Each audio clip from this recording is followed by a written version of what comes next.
हर एक सब्जेक्ट को मतलब ज़्यादा अच्छे से करने के लिए, जैसे कि साइंस में हो गया डायग्राम्स हो लो, वो सब ले लो, लैंग्वेज में ग्रामर ले लो, तो वैसे आपने हर एक सब्जेक्ट्स में अलग अलग कैसे कॉन्सेप्ट, मतलब कौन से मेन कॉन्सेप्ट को या अपने पास रखा था? तो सारे सब्जेक्ट इंग्लिश में ठीक है, ग्रामर मेन था। हम लोग को तो सर ने पर्सनली बूस्टर्स प्रोवाइड किए हुए, तुम लोग को पता है। ग्रामर की टीचर्स ही इतनी अच्छी सर ने अपॉइंट की थी, तो ग्रामर में मुझे डाउट नहीं आता था। ग्रामर समझ में आना चाहिए ताकि तुम लोग उसको अप्लाई कर सको। तुम लोग लर्न करोगे तो वो बेनिफिशियल नहीं है बिल्कुल भी। तो ग्रामर को तो तुम लोग को खुद से इम्प्रूव करना पड़ेगा। अंडरस्टैंडिंग लेवल इंक्रीज करो और ध्यान, अगर तुम लोग लेक्चर में बैठे हो, not only physically, be present mentally, समझ में आएगा तो अप्लाई कर पाओगे, कितना भी कॉम्प्लेक्स क्वेश्चन आए तो भी। इंग्लिश का जो टेक्स्ट बुक वाला पार्ट था, दैट वाज स्टोरी रिलेटेड। तुम लोग का ग्रामर अच्छा है, तुम लोग आंसर्स फ्रेम कर लोगे।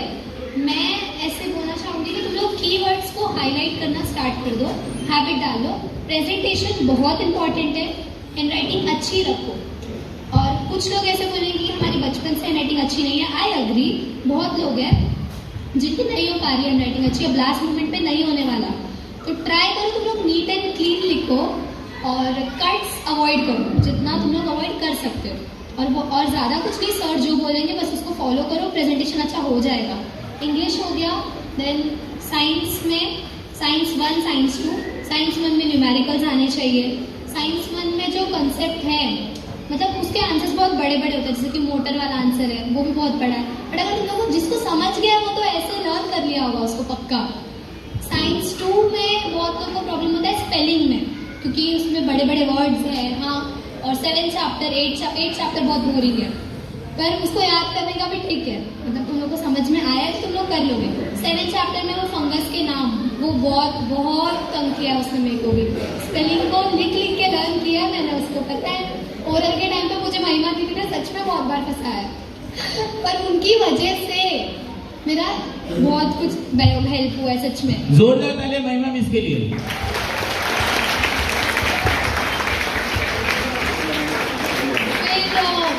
साइंस के बाद आई कम टू मैथ्स में दोनों फैकल्टीज यहीं पे बैठे हैं, एल्जेब्रा देव सर, ज्योमेट्री विनय सर। तो मैंने इनको इतने डाउट पूछे हैं ना सच में, और मेरे सिली क्वेश्चन, मेरे को ना बेसिक्स भी अच्छे से नहीं आता था। मैंने जो सीखा है इधर ही सीखा, मेरे को तो ऐसा लगता है कभी कभी। तो मैथ्स रिक्वायर्स प्रैक्टिस, सुना ही होगा देव सर से। बहुत प्रैक्टिस करो, लिटरली बुक्स भर दो तुम लोग। फिर बाद में जब रिजल्ट आएगा ना, आउट ऑफ आएगा, तो तुम लोग ऐसे बुक्स देखोगे तो खुशी होगी, हाय मेहनत की थी, आ गया मार्क्स। मैथ्स में तो प्रैक्टिस करना पड़ेगा, मैथ्स के लिए कोई अल्टरनेटिव नहीं है। उसके हॉट्स वाले क्वेश्चन अगर तुम लोग सॉल्व करोगे ना, तो तुम लोग को आइडिया आएगा कि ठीक है, गिवन पहचानो, टू फाइंड पहचानो, सोल्यूशन के लिए जितने फॉर्मूलाज आते हैं उसको अप्लाई करना स्टार्ट करो। मतलब तुम लोग स्टेप बाय स्टेप करोगे ना, होगा, सॉल्व होगा, और उसको काम डाउन होकर सॉल्व करो। प्रेशर में सॉल्व करोगे तो इसका फॉर्मूला उसमें चला जाएगा, उसका फॉर्मूला इसमें, बस और कुछ नहीं होने वाला। मैथ्स हो गया, then I come to science हो गया। एसएस को तो बाइफोकेट किया हुआ है। पीएस सबको बोरिंग लगता है, पर पीएस के आंसर्स इजी होते हैं, लर्न बहुत जल्दी हो जाते हैं। तो तुम लोग ने रट लिए होंगे, अब तक हो ही गया होगा। तो पीएस में ध्यान किस में देना होता है, जो मेन वर्ड्स है, मेन लाइन्स है, पॉइंट वाइज आंसर्स लिखो। एसएस में हमेशा एक ही चीज इंपॉर्टेंट है, पॉइंट्स मैटर करते हैं तुम्हारे, मतलब उसमें आपका क्वालिटी क्वांटिटी दोनों मैटर करता है। तो यू ट्राई कि आप उसमें कट्स मत करो और अच्छे से आंसर्स लिखो, पॉइंट वाइज लिखो। हाँ, हिस्ट्री सिविक्स में और एक चीज मैंने नोटिस की कि सीक्वेंस इंपॉर्टेंट होता है, मतलब आप कोई भी पॉइंट के बाद कोई और पॉइंट नहीं डाल सकते, लाइन वाइज लिखना होता है उसमें। और ज्योग्राफी में मैथ्स आने चाहिए, मतलब बहुत स्कोरिंग है पर अच्छे से करना भी होता है उसको, ऐसे डर्टी मत करो। और हिस्ट्री के आंसर्स बहुत बोरिंग लगते हैं मुझे पता है, पर हमारी हिस्ट्री इंटरेस्टिंग है पहले वालों से। हमारी हिस्ट्री में है ना, जो नंबर्स है वो भी बहुत कम है, तो जितने हैं उसको याद करो और पढ़ो, कोई स्ट्रैटेजी मत लगाओ उसमें। एसएस के बाद सौम्यदास सेटिस्फाइड? आज सारे सब्जेक्ट के टीचर्स के पेट पे लात पड़ने वाली है भाई। तो सौम्यदास, नेक्स्ट क्वेश्चन। डायरी जो मेंटेन करती हूँ, तो कभी कभी एक दिन मतलब मैं करती हूँ, फिर मुझे लगता है कि कुछ है ही, मतलब और नहीं नहीं है करने को, तो जनरेट कैसे करें अंदर कि हाँ करने को है इतना, और फिर बाद में मतलब फिर करके हो गया है तो और भी करूँ करके। ठीक है, बहुत बच्चों को या तो वापस पढ़ने में बोर हो रहा है, ऐसे मत करो। उसी चीज़ की बहुत सारी चीज़ें अवेलेबल है, मतलब अंडरस्टैंड कि आपने टेक्स्ट बुक पढ़ लिया, अपने क्लासेस का नोट्स पढ़ लिया, ठीक है, फिर उसके बाद एक बार आप देव सर के पास ओरल देने जाओ और वो ऐसा क्वेश्चन पूछेंगे कि आपको नहीं आएगा, फिर आप वापस पढ़ने बैठोगे उसी चीज़ को, फिर आप उसमें एक्स्ट्रा क्वेश्चन ढूंढोगे, उसको प्रिपेयर करोगे, फिर उसके बाद पेपर सॉल्व करो। पेपर सॉल्व करना सच में बहुत हेल्पफुल है, रिपीटेड क्वेश्चंस आते हैं एग्जाम में, तो पेपर सॉल्व करो। और डायरी मेंटेन करने के लिए पहली बात तो आपके अंदर से विल पावर होना चाहिए कि हाँ मैंने लिखा है, मैं फॉलो करूँगा और मार्क्स आएगा। आप जब डिवाइड करते हो तो आपको खुद को पता चलता है कि हाँ मेरा इतना हो गया है, इतना बाकी है। और 10th के स्टूडेंट से मैं ये सुनना एक्सपेक्ट नहीं करती हूँ कि हमारा सब हो गया है, ऐसे तो कभी नहीं होता है, चीज़ें बाकी रह जाती है। और अगर बाकी नहीं है, अगर तुम लोगों ने सच में सब कुछ कर लिया उस सब्जेक्ट का, तो रिवाइज ज़्यादा करो, ओरल देना स्टार्ट कर दो। फैकल्टीज हमारे बहुत अच्छे, बहुत फ्रेंडली, कल्पेश सर है, नम्रता मिस है, जितनी बार इनके पास ओरल लेने जाओ उतनी बार वो डाउट्स क्लियर करेंगे। जोरदार तालियां कल्पेश सर के लिए एंड ऑल्सो नम्रता मिस के लिए। नेक्स्ट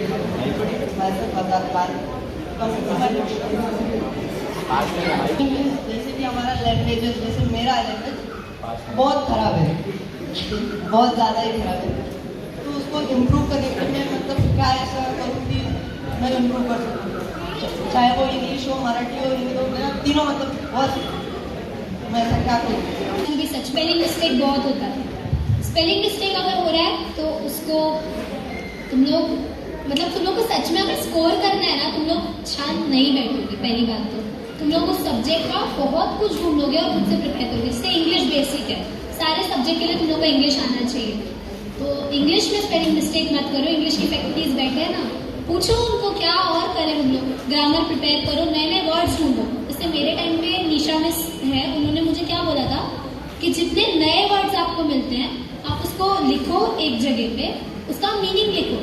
और हाँ, वर्ड्स जो है वो बहुत हेल्पफुल है मार्क्स लाने में। मतलब अगर बेस्ट वर्ड्स आप लोग लेते हो तो सामने वाला वर्ड्स ना एनहांस करते हैं आपकी राइटिंग को। इफेक्ट अगर आपने बड़े वर्ड्स यूज किए तो सामने वाला सोचेगा कि हाँ मतलब ये स्कॉलर है। और ऐसा मत करो कि बड़े वर्ड्स यूज किया और उसमें स्पेलिंग मिस्टेक, तो पहले हाईलाइट होके आएगा, ऐसे नहीं होना चाहिए। वर्ड्स यूज करो अच्छे, मतलब पता होना चाहिए। ऐसे नहीं सारे वर्ड सब जगह अप्लाई होंगे, बट हेल्पफुल होगा। हिंदी मराठी के लिए, हिंदी में तुम लोग लेक्चर्स में ध्यान देते हो, हिंदी समझ में भी आती है। हिंदी में रॉन्ग होता है ग्रामेटिकल मिस्टेक, हिंदी में रॉन्ग होता है स्पेलिंग। अब उसको तुम लोग रीड करके ही ठीक कर सकते हो। तुम लोगों ने टेक्स्ट बुक जितना रीड किया होगा उतना अच्छा तुम लोग सेंटेंस फ्रेम कर पाओगे। और स्पेलिंग मिस्टेक की, छोटी की, बड़ी की, उसमें भी होता है, दोनों का डिफरेंस पता करो तो तुम लोग अप्लाई कर पाओगे। मराठी बहुत लोग का मदर टंग नहीं होता है, और मराठी मेरा भी मदर टंग नहीं था, बट बाय गॉड ग्रेस मेरा मराठी सच में अच्छा था कुछ लोग की वजह से। तो मराठी को तुम लोग ग्रामर अच्छा प्रिपेयर करो उसका। और मराठी के आंसर्स मुझे तो सर ने कुछ लोग कौन, कुछ लोग सर नहीं कुछ लोग मराठी के वसुधा मिस और फ्रेंड्स दीप नागते जी। भाई मराठी में उसने बंदे ने बहुत मेहनत की है। हाँ तो नाम लो उसका, भी चलेगा, प्लस कर रहा है। तो मराठी में तुम लोग जो वर्ड्स है उसको मैंने स्वमत लर्न कर लिया था। सच में मुझे ना इतना फ्रेम करने नहीं आता था, बट मैंने स्वमत लर्न कर लिया। आंसर्स मैंने सर ने मुझे रट्टा बोल मार नहीं बोल दिया था सीरियसली, तो मैंने उसको जब लर्न किया ना, फिर बाद में मैंने उसको समझा भी अच्छे से। तो हम लोग साथ में पढ़ते, मतलब तुम लोग अगर मराठी पढ़ने बैठे हो तो ऐसे लोगों के साथ बैठो कि जिसको मराठी आती है, उनके जो भी डाउट्स है ना फटाक से क्लियर हो जाएंगे। Company obviously matters. इंग्लिश पढ़ने बैठे हो तो ट्राई करो तुम्हारी क्लास में जिसकी इंग्लिश अच्छी है तुम लोग उसके साथ पढ़ने बैठो। Always be with the people who are better than you. ऐसा नहीं बोलो मीन फ्रेंडशिप रखो, ऐसा नहीं है। फ्रेंड सर्कल भी होगा अच्छा और स्कॉलर भी उन लोग होंगे। सब चीज़ में कोई ना कोई चीज़ अच्छी होती है, किसी के एफर्ट्स अच्छे होते हैं, किसी का कोई स्पेशल सब्जेक्ट अच्छा होता है, तो उससे वो चीज़ सीखो, ग्रैब करो। सीखने में तुम लोग कभी पीछे मत रहो, बस that's it. Thank you. Satisfy Azad answer से। नेक्स्ट गुड इवनिंग दीदी। Good evening.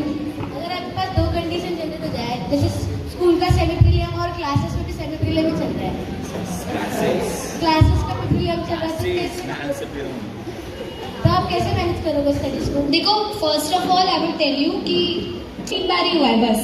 तुम लोग अनलकी हो, तुम लोग के साथ हमेशा हो रहा है ऐसा, सच में आई एम नोटिसिंग। और मोस्ट प्रोबेबली ऐसा होता है कि क्लासेस में जो चैप्टर्स हो चुके होते हैं वही सेमी प्रीलियम में होता है स्कूल वाले।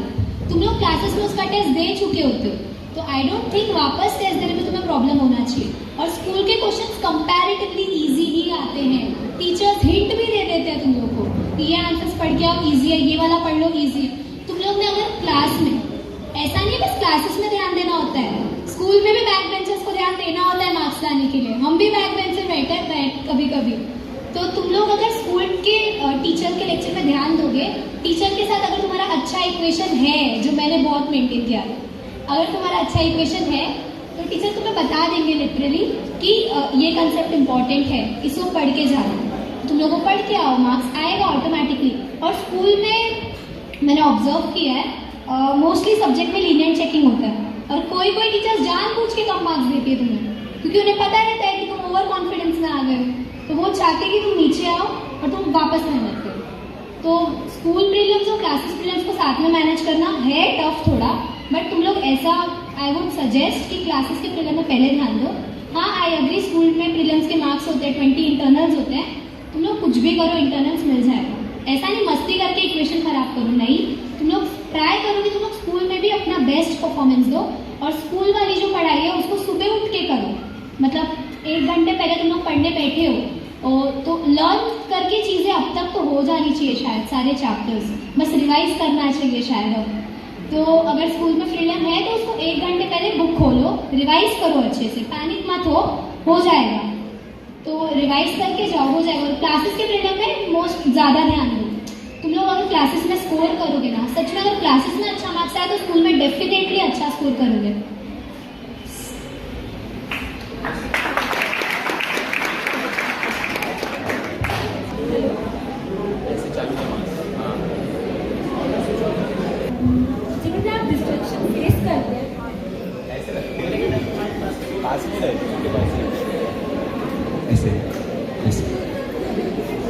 हेलो, आप जब डिस्ट्रैक्शन फेस करते हैं तो उस समय मतलब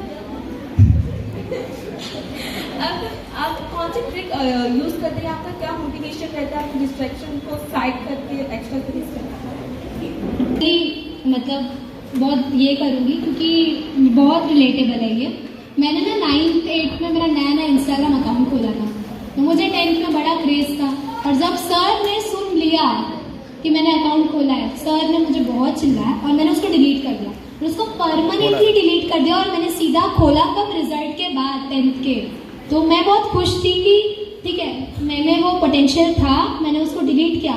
और उसके बाद डिस्ट्रैक्शंस बहुत सारे आए हैं, मैंने फ़ोन भी चलाया, मैंने व्हाट्सअप भी बहुत यूज़ किया था, बट मैंने टाइम मैनेज किया, सारी चीज़ें मैनेजेबल थी। मतलब मेरे को याद क्या आता था पता है, मेन थिंग, मेरे घर वालों को ही मुझ पर ट्रस्ट नहीं था कि मैं इतना ला दूँगी। तो मुझे बहुत टॉन्ट्स पड़े, जॉइंट फैमिली ऑब्वियसली, तो मुझे बहुत बोला गया कि निधि तू इतना पढ़ रही है, अगर 95+ नहीं आया तो हम क्या माने, तू कहाँ पे थी। तो मैंने ये बातें देव सर से मैंने सब कुछ शेयर किया हुआ है। तो उन्होंने बोला कि बेटा मार्क्स है जो प्रूफ करेगा, सब छोड़, बस पढ़ाई कर। मुझे तो एक बार बस खाड़ी में जाने के लिए इतना चिल्लाया गया था कि मैं क्लासेस में रोते रोते आई थी देव सर के पास। मैं बहुत रोई उस दिन। ज्योमेट्री का टेस्ट था, मेरा गंदा गया, सर्कल चैप्टर का था ऊपर से, तो वो बहुत गंदा गया था। बट फिर उसको ओवरकम किया मैंने, क्योंकि मुझे प्रूफ करना था। इवन एट वन पॉइंट मेरी मम्मी मुझे क्वेश्चन करने लग गई कि बेटा तू सच में क्लासेस में जा रही है? तो मैंने बोला मम्मी, तो बहुत बुरा लगा उस दिन मेरे को कि मम्मी को मुझ पर ट्रस्ट है। मैंने बोला मम्मी ये ट्रस्ट ला के दूंगी। मम्मी तभी, मम्मियाँ हमेशा ऐसी होती ना कि मुंह पे कभी तारीफ नहीं करने वाली।